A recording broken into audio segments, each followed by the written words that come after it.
블로그 아침 한개입니다. 이번 편은 지난 9월 28일 북한이 발사한 재원 미상의 발사체에 관한 분석을 제공해 드립니다. 북한이 9월 28일 발사한 재원 미상의 발사체 사진을 9월 29일 공개를 했습니다. 그런데 공개된 사진이 단 한 장뿐입니다. 북한이 점점 똑똑해지고 있는 것 같습니다. 조선중앙통신은 사진 공개와 함께 국방과학원은 2021년 9월 28일 오전 자강도 룡림군 도양리에서 새로 개발한 극초음속 미사일 화성 8형 시험 발사를 진행했다고 보도했습니다. 조선중앙통신의 보도를 분석을 해보면 발사의 원점은 합참과 달리 자강도 전천군 무평리가 아니고 용림군 도양리라는 점입니다. 발사체의 제식 명칭이 화성 8호라는 것을 알려주고 있습니다. 그리고 극초음속 비행체 전투부를 탑재했다고 밝혔습니다. 또한 처음으로 앰플화된 연료 계통과 엔진을 적용했다고 밝혔습니다. 능동구간 비행과 조종성 안정성을 확인했고 전투부의 분리를 확인했으며 김정은 대신 박정천이 참가했다고 얘기를 전했습니다. 자료가 단 한 장뿐이어서 분석을 하기가 굉장히 어렵지만 발사 원점 용림군 도양리를 확인해보면 스커드 계열의, 이곳은 원래 스커드 계열의 그 탄도미사일을 운영을 하는 그 전략군이 주둔하고 있는 것으로 알려져 있었는데, 도양리에는 2개의 지하 갱도 입구가 확인이 되며 도양리의 그 배후 지역인 서남골에는 대규모 지하시설이 식별이 되는 곳입니다. 따라서 북한군 전략군 제2제대가 시험 발사를 주관한 것이 아닌가라고 판단을 합니다. 두 번째는 탄도미사일의 탄두부에 극초음속 활공체를 달았다고 북한이 밝혔습니다. 이 극초음속에 관련된 비행체는 2개가 있는데, 하나는 하이퍼소닉 글라이드 비클이라는 물체가 있고, 또 하나는 하이퍼소닉 미슬이 있습니다. 그런데 북한의 표현이 좀 애매모호하지만 사진을 분석을 해보면 극초음속 미사일이 아니고 극초음속 활공체 하이퍼소닉 글라이드 비클 HGV일 가능성이 매우 높습니다. 북한은 지난 2021년 1월 8차 그 당대회를 할 때 극초음속 활공 비행체 전투부 개발이라고 밝힌 점을 미루어 그 미사일의 어떤 추진 체계가 아닌 탄두부만을 만들어서 극초음속으로 활공을 시키는 것으로 이해를 하면 될 것 같습니다. 세 번째는 앰플화된 연료 계통과 엔진이라고 언급을 했는데, 아주 쉽게 말씀을 드리면 그 연료를 밀봉을 해서 오래 보관하는 방법을 개발을 했다라고 생각을 하면 될 것 같습니다. 이러한 방법은 과거 소련이 그 사탄이라고 불리우는 그 대륙간 탄도미사일에 적용을 했던 방법인데, 발사 전에 연료를 주입을 해야 된다는 단점을 극복하고 오랫동안 그 연료를 보관할 수 있는 방법입니다. 만약에 북한이 이 방법을 성공을 했다면 그동안 대한민국이 추진을 했던 킬체인이 무용지물이 될 수 있을 것 같습니다. 네 번째, 비행의 안정성과 조종성에 관한 문제인데, 우선 북한이 밝힌 제식 명칭이 화성 8형입니다. 그동안에 국내 일부에서 북한 전문가로 자칭을 하고 영향력을 미치던 사람들이 화성 8형은 대포동 미사일이라고 주장을 했는데, 이번에 그들의 주장이 틀렸다는 게 증명이 됐습니다. 단 하나 공개된 사진에 로켓 추진부와 대포동의 성향이 달라서 동일한 미사일이라고 볼 수 없겠습니다. 화성 시리즈는 분석가마다 다 이 분석의 내용이 틀리지만, 일단 1호부터 4호까지는 명칭은 있지만 실물이 공개된 것이 없고, 그 4호부터 7호까지는 스커드 계열의 단거리 미사일로 추정을 합니다.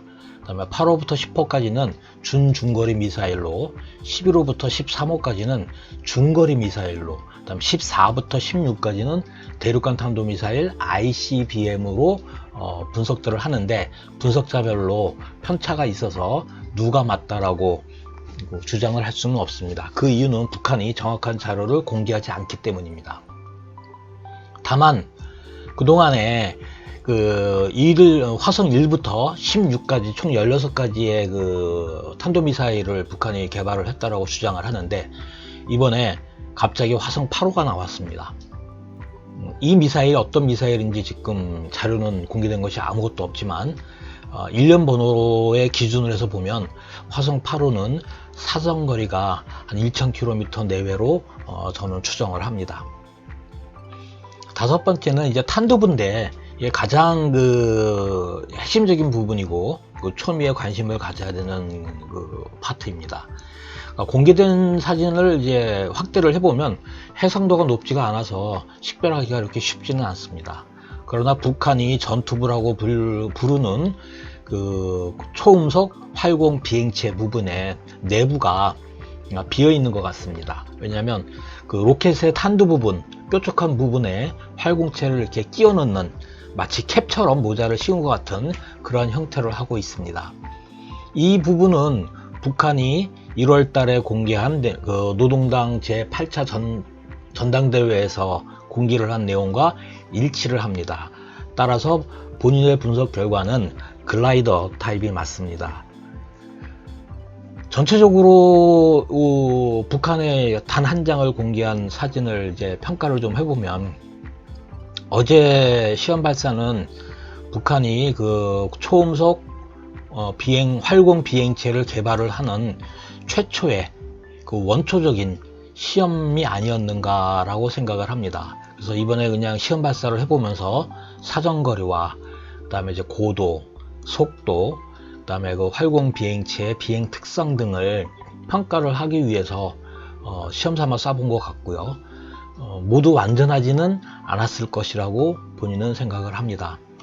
그럼에도 북한이 이렇게 사진을 공개한 것은 자신들은 실패가 아니라는 것을 증명을 하고 싶어 하는 것 같습니다.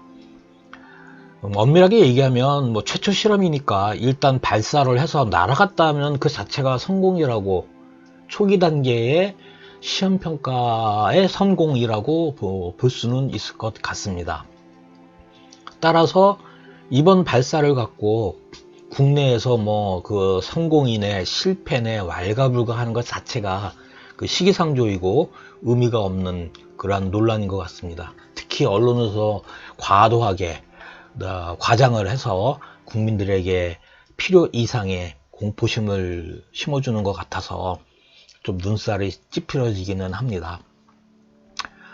어찌되었든 화성 8호가 발사돼서 날아갔다라고 하면 북한은 이제 다음 단계의 개발을 위해서 준비를 할 것 같습니다. 이번 실험을 통해서 파라메타를 이제 수집을 했을 것이고, 그렇다면 북한 입장에서는 개발을 위한 각각의 단계에 있어서 자신들의 목적을 성취를 하고 달성한 것이라고 평가를 해야 될 것 같습니다. 북한이 초음속 활공 비행체를 개발한다는 것은 이미 올 1월 달에 자신들이 공언을 했기 때문에 어느 정도 예견했었지만, 국내 일부에서는 북한의 주장이 헛소리다, 능력이 안 된다 라고 해서 무시를 하던 그런 분들도 계십니다. 다만 아직 성공을 못하고 개발을 하고 있는 단계이기 때문에 시간이 많이 걸릴 것입니다. 만약에 이 미사일과 극초음속 활공 비행체가 성공이 된다면 대한민국이 그동안 구축을 했던 킬체인이 무력화될 수 있다는 점만은 시청자 여러분과 국민 여러분들이 주지를 하고 계셔야 될 것 같습니다. 북한은 최근 들어서 탄도미사일, 순항미사일, 극초음 미사일까지 다양한 미사일 체계를 그 외부에 공개를 하고 있습니다. 이는 지난 1월달 8차 당대회에서 제시가 된 국방력 및 자위적 억제력을 강화하겠다라고 한 부분을 시행을 하고 있는 것 같습니다. 사적으로 이번에 그 미사일 발사가 김여정 담화내용과 조율이 되지 않고 독자적으로 진행된 것이라면 김여정 위상에 문제가 있는 것이라고 볼 수 있겠습니다. 북한군 군부가 그 남북관계 개선에 반대를 하고 반발을 한다라고 해석도 가능할 것 같고요. 또 김정은이 참석하지 않았다는 점도 우리가 한번 고려를 해봐야 될 것 같습니다. 감사합니다.